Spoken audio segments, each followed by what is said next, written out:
Streaming live on YouTube, here's Theo Dorsey. Well, Trevor Lawrence got his bag, didn't he? We played that whole game, Trev or. Well, it's no longer a game. $200 million guaranteed, $275 total value of that contract, and now tied for the highest paid in the league at $55 per year. Trevor Lawrence gets the bag, and now all eyes are on the Miami Dolphins. Chris Grier, GM of the Dolphins, and their quarterback, Tua Tagovailoa, who's next up to get paid. In a line of quarterbacks who are waiting to also get their bag. Now that guy, the striping Hawaiian, the dude who's been ripping it up for the Dolphins in the regular season at least, and creating a lot of waves, making some excitement around Miami Gardens. Tua is next. We'll discuss about what that means for him, the Lawrence deal rolling into a Tua payday likely for the Dolphins. But we got to start today off. I know there's a lot of eyes on the Sunshine State in football and even really if you think about basketball terms and what the Heat will do this offseason. But how about what the Florida Panthers did last night up north in Edmonton? The Florida Panthers, who, CKatt, I don't know how you took in the game 3 of the Stanley Cup Finals, but for me, I was watching it. It was 4-1 in the third period, and I actually left the house to go run an errand, and then I kind of was sweating it out a bit as I was watching the score on my phone. Did you stick through the end, or were you an idiot like me and dipped out on the game? Dude, I watched the whole thing. It got the prime time big screen in the CKatt residence. I was going nuts.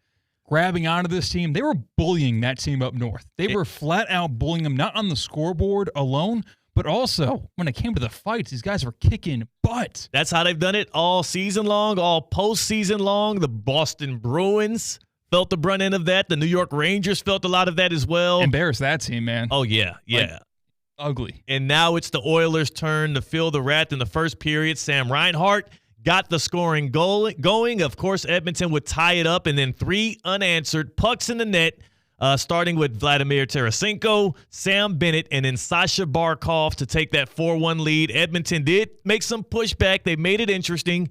It got a little exciting, but in the end, it's a Florida Panthers win. They're now on the brink of the first sweep in the Stanley Cup Finals since 1998, and the first Lord Stanley Cup for that franchise that was founded in 93, that made its first Stanley Cup final in 96.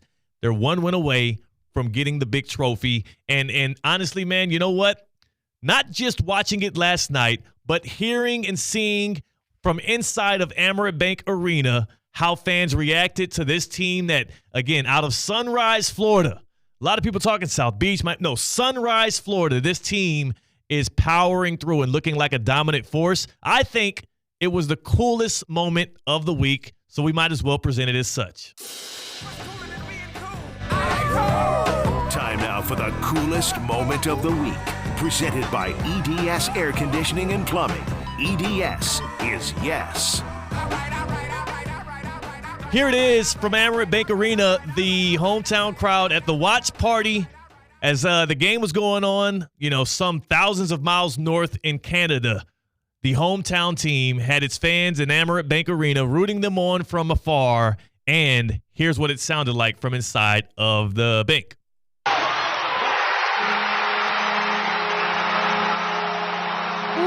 That's a good roar. That's a good. They talk bad about South Florida fans. Like, that's not at the game. No. Reiterate, this is not. The game's not happening for them. They're watching it on TV, essentially. A watch party in the arena. And by the way, CKatt, have you ever done an in-arena watch party for a game that wasn't happening at the actual stadium? Never. I've never been a part of one as well. Now, seeing what that was like, I'm like, you know what? Given the opportunity, got to at least cover one. If not to go as a fan and just be in the midst of it all, going to cover one, it seems like a good and enticing time. That was your EDS Air Conditioning and Plumbing coolest moment of the week, presented by EDS Air Conditioning and Plumbing. In South Florida, we cheer for the Heat, right? In hoops, we want the Heat to win, but in our homes, nah. We got to fight the Heat off. We got to combat it, and that's where EDS Air Conditioning and Plumbing comes into play. I mean, they give you a championship-level performance every single day. When you need to book an appointment, you hop right online, edsairconditioning.com, and it's easy. You set something up around your schedule, and they're always good about not only making it in your time window, but also giving you an alert ahead of time, introducing you to your technician, as well as letting you know they're on the way to make things right, to make things A-OK. I'm a Gold Plan member, and if you become a Gold Plan member with EDS Air Conditioning and Plumbing, you get 15% off of repairs. You get 2 annual checkups to do preventative measures, not just repairs, but preventative care from an EDS technician. And on top of all of that, you get the comfortability knowing that in the South Florida summer, you can go with the team that's been doing it since 2006, family owned and operated. Just all around good guys. Plus my technician, Randy, that usually services my house, Miami Hurricanes fan. Shout out to him. Go Canes. Hopefully we have a good season. Hopefully some of that Florida Panthers winning vibe spreads throughout South Florida as we go on through 2024. EDSairconditioning.com. EDS is yes. Wow. I can't believe it. After last year's Stanley Cup final run, the Panthers, as an 8 seed, making it all the way to the end and falling to the Vegas Knights, getting back there for a second straight year and now being 1 win away. I can't believe just how quickly this has happened, how rapid it's happened, and it's got me thinking about where the Panthers, not just as a franchise, but their stars individually stand when it comes to South Florida stars. On this Top 5 Friday, we might just be addressing that later. But what comes first is the paydays in the NFL. Hide the money, y'all. There's poor people around. With your broke ass.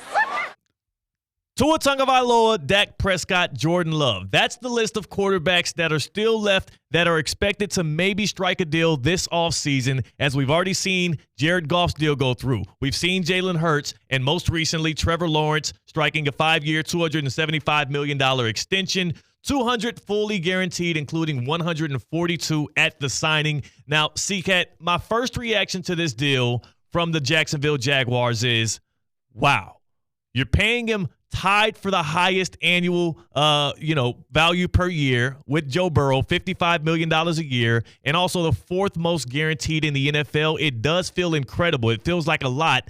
But then when I start to get into my brain here and watch how the quarterback market is played out and watch where the Dallas Cowboys stand right now, where they have no leverage with Dak Prescott, it does feel like a deal that is fair for both sides. It's similar to when you order food on a delivery app and you pre-tip the driver, right? Like, he hasn't necessarily earned that tip yet. Trevor Lawrence, through 3 seasons, has not been spectacular. He's not been up to the bill of what we expected him to be as the generational product coming out of Clemson, who won championships both in high school and college.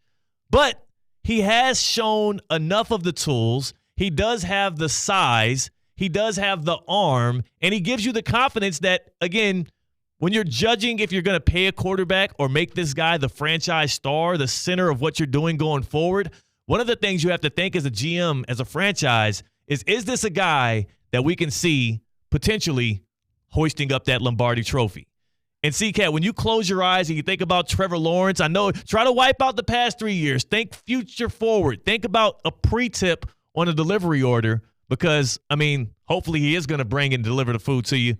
Do you see Trevor Lawrence as a guy that can cash in on a Super Bowl? I think he possibly could. But I want to poke several holes like Swiss cheese in your metaphor about the Uber the Uber Eats driver or the Grubhub dude. Grubhub, any of them. Because if you pay your quarterback, it's not like he's going to play better because he's paid. If you pay your Uber Eats driver, he might make you stop number 1 out of 10 rather than stop number 10. How do you know?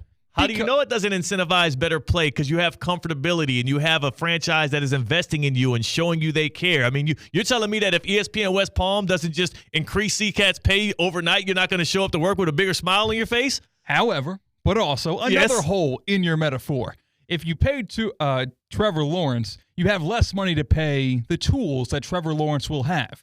If you tip your Uber driver, it's not like his Camaro turns into a Beetle. It's not like his car turns into a bicycle.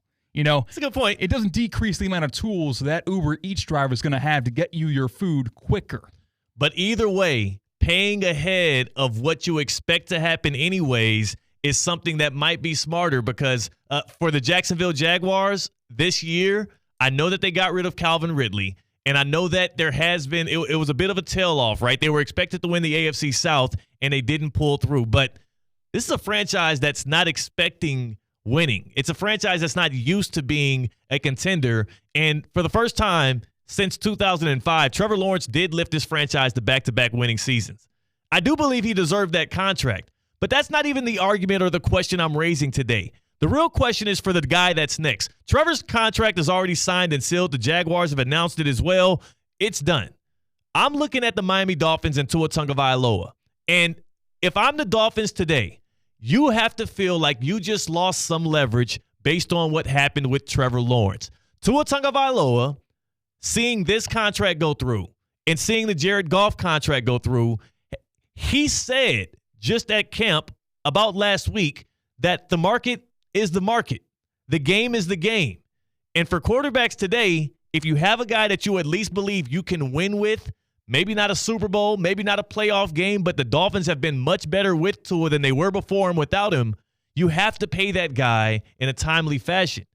I think for Tua, this is a step in the right direction for him. He can look at Jared Goff and say $53 million a year for Jared Goff. I mean, my numbers in the regular season were better than his. Sure, I didn't perform in the playoffs like he did, but it was in the NFC where he didn't go against Patrick Mahomes in the first round. And then you look at Trevor Lawrence and you say, well, this guy didn't even make the playoffs last year. And in his one playoff win, he threw 4 interceptions. I could have did that and came back on the Chargers. Justin Herbert punted that game away. If you're Tua Tagovailoa today, he stands with more leverage, and every day that goes by, if the Miami Dolphins don't pay Tua sooner than later, the number's going to only increase, which is why if you're the Dallas Cowboys or the Green Bay Packers, you're hoping Tua's the next one to get paid and not your guy, because at the very least, out of those 3 quarterbacks, Dak, Tua, Jordan Love, you got to feel like Tua's the least on that totem pole, and there's no way that those guys are going to ask for any more than that. Yeah, you're right. This contract certainly is damning for the Dolphins' price tag on Tua because it's more of a comparable guy than Jared Goff. Jared Goff, who did it ugly, but has produced the wins. Yeah. Trevor Lawrence has done it pretty, hasn't quite produced the amount of wins. Tua's in that camp, doing it pretty more often than not, but not producing those playoff wins. And not doing it against playoff teams. Tua's biggest strike on his resume right now, 6-14 against teams that would make the playoffs. Not really going to instill any confidence in an organization to reinvest in you, and also not instilling confidence in the fan base. It's why Tua has been one of the more polarizing quarterbacks in the league. Justin Herbert, not Justin Herbert, but Trevor Lawrence's quarterback contract, his $200 million guaranteed and $55 million a year. Is this good or bad for Tua Tagovailoa in negotiations? And I would say it is a feather in his cap. It is a needle that moves further in the positive direction for Tua as he looks to negotiate a contract with the Miami Dolphins. What say you?